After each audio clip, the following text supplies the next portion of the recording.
exercises its voice, then that gap is going to get wider. And that's simply against everything that we know, everything that we've learned over the last number of years.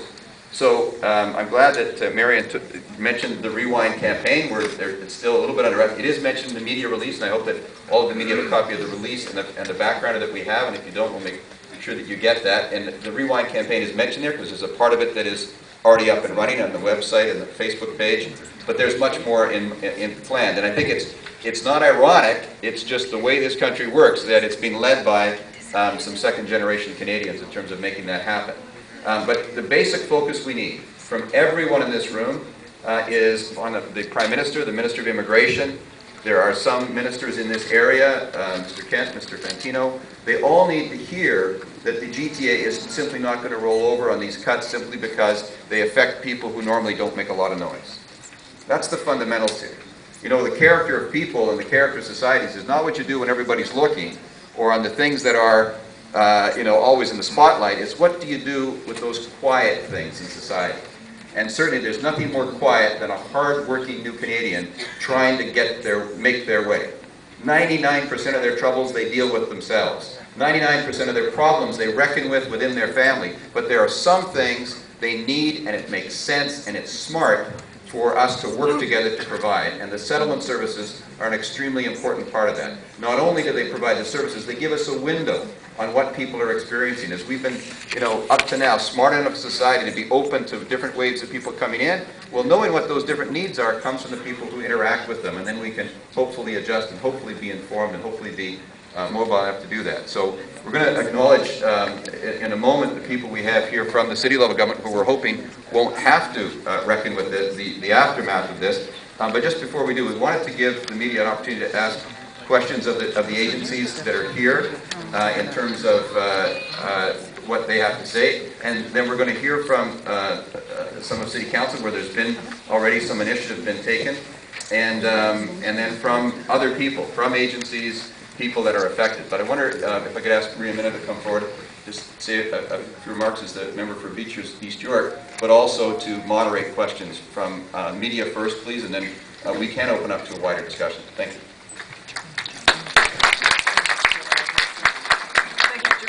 Thank you, Gerard. I have to say that I was totally shocked when I heard what was happening.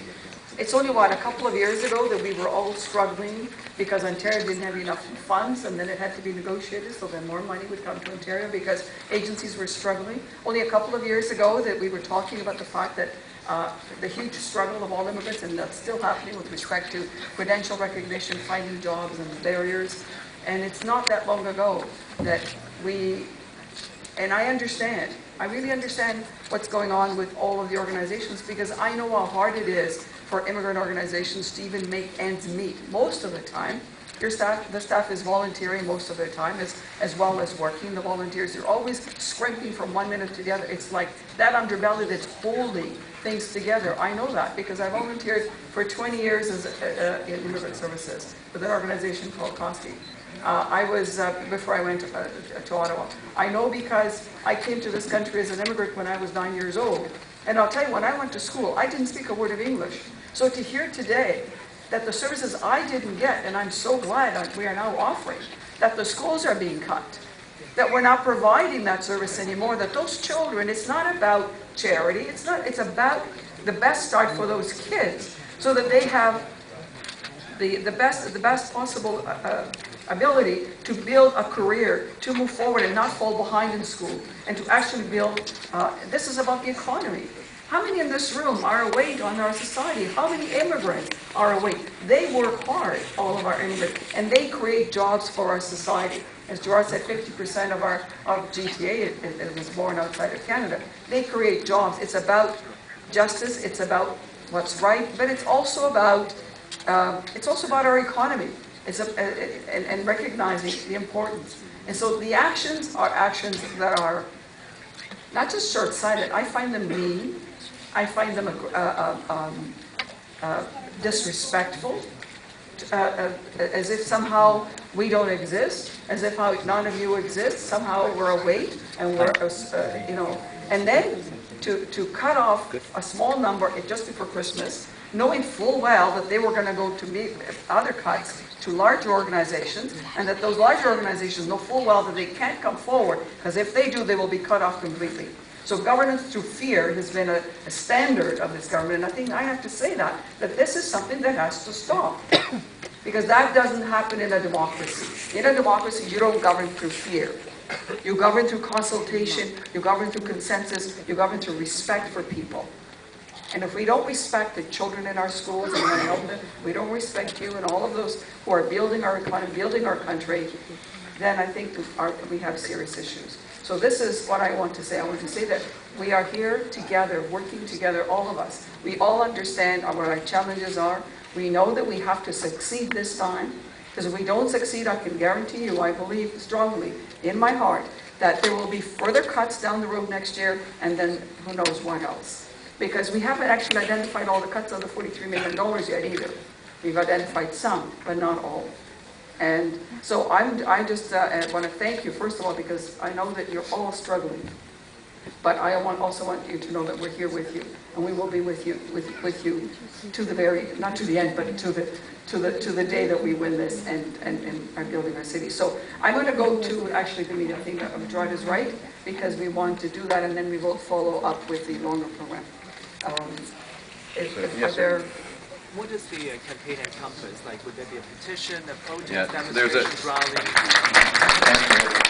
There is a petition. We're going to do some local events, because this is a neighborhood impact that happens. Each neighborhood, the delightful, exciting part about Toronto is how varied our neighborhoods are, but we also need to let people know that right around the corner is one of these welcome agencies that is now at risk. And so that's going to be followed up on. We're going to take this to Parliament. We're certainly, I mean, you've heard from members of the GTA Liberal Caucus. We are absolutely open to members of every caucus being part of this going forward. We'll have, I think, very shortly a Fair Start Ontario campaign, because our research has proved to us now that there are cuts, as Kellen Bennett mentioned Guelph, but there's also cuts in Ottawa and in other parts of the country, even though the epicenter is here. And I guess, part of what we want to ask is, why is there an attack on Toronto? Why is Toronto being singled out? We've got the high unemployment rate. We've got the extra struggle for our immigrants. We've got a 23% increase in new people. 78,000 people not getting that little bit of support they need to get stabilized. How does that work? So there's a bunch of web-based things that the, I'll call them the Rewind group is doing. They're the communications group that will be announcing. What we want to do here today, yes, there's a petition that is circulating around, and they'll be available and will be presented by Parliament, I'm sure, by people. We've got some here. Yeah, completed petitions are there, but we'll be bringing them into Parliament, but we're also looking at a variety of other ways to raise this issue in Parliament, in question period, and so on.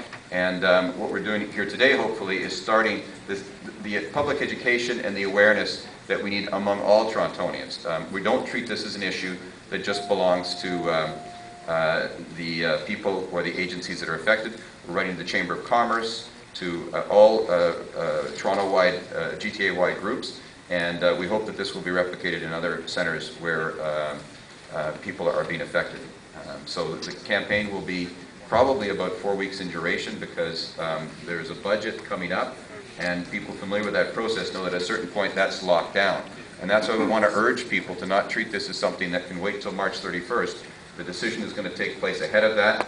There have been, by our reckoning, at least a few hundred layoff notices already given at agencies, and we estimate there could be as many as 980 different staff laid off when all $43 million is done. So there's almost 1,000 dedicated people that won't be there to answer the calls, to do things for people any longer. So, so we're taking this in stages. There's nothing fancy about this. We're very glad that, I think, we have great regard for the other orders of government, but we do want to say this is the federal government's responsibility. It decides who comes into the country. It's supposed to provide support. Ontario has not been getting its fair share. Toronto has not been getting its fair share, and now this just makes it worse. So we'll take that campaign into different stages, but the petitions, the online ways of expressing things, and what we want to just counsel people is the most effective thing to do is call your MP. And I just want to tell you, we're pretty sure that the opposition MPs are on board. So we're focusing folks to the two ministers in the GTA area, to Mr. Fantino and to Mr. Kent. to the Prime Minister's office and to the Minister of Immigration, Mr. Kenny. They need to hear directly. If you happen to be able to go up and make an appointment, then the local people